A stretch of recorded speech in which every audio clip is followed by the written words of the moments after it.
We heard earlier in the programme about how the National Trust and other big landowners have signed a pact to restore wildlife habitats and cut carbon emissions. Now, the groups represent around a third of English land. So is this something that farmers can get behind?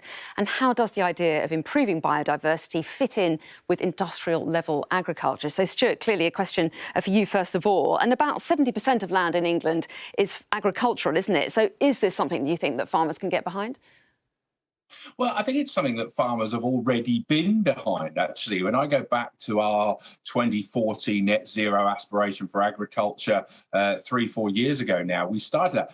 I worry sometimes that we become one-dimensional. So actually we look at biodiversity, or we look at water quality, or we look at carbon, and then we'll sort of add food into it as well. For me, what farmers need to do going forward is deliver all of those things, produce fantastic foods, but also deliver on biodiversity, carbon, and everything else we expect. But isn't that really hard, Stuart, if you're trying to make a profit and you've got to give over a load of your land to biodiversity?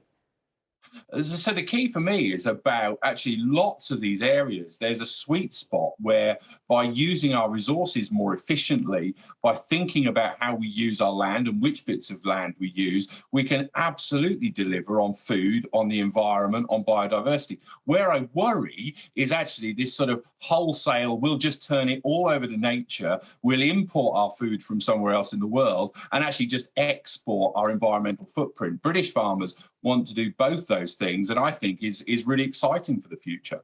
Laura, how important are these nature-based solutions, and do you feel that farmers are doing enough?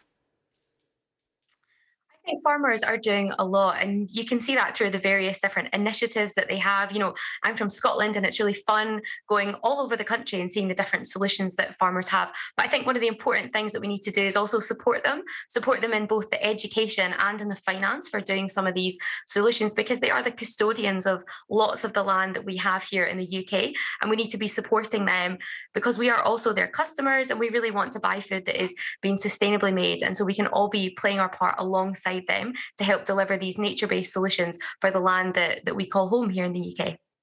Stuart, very briefly, do you sometimes feel like you're painted as the bad guys? Agriculture responsible for lots of methane emissions. Very briefly, does that feel like it to you? Well, look, too often agriculture is seen as the problem, whereas I see it as absolutely part of the solution to biodiversity, to carbon, but also to producing fantastic food in a fantastic landscape.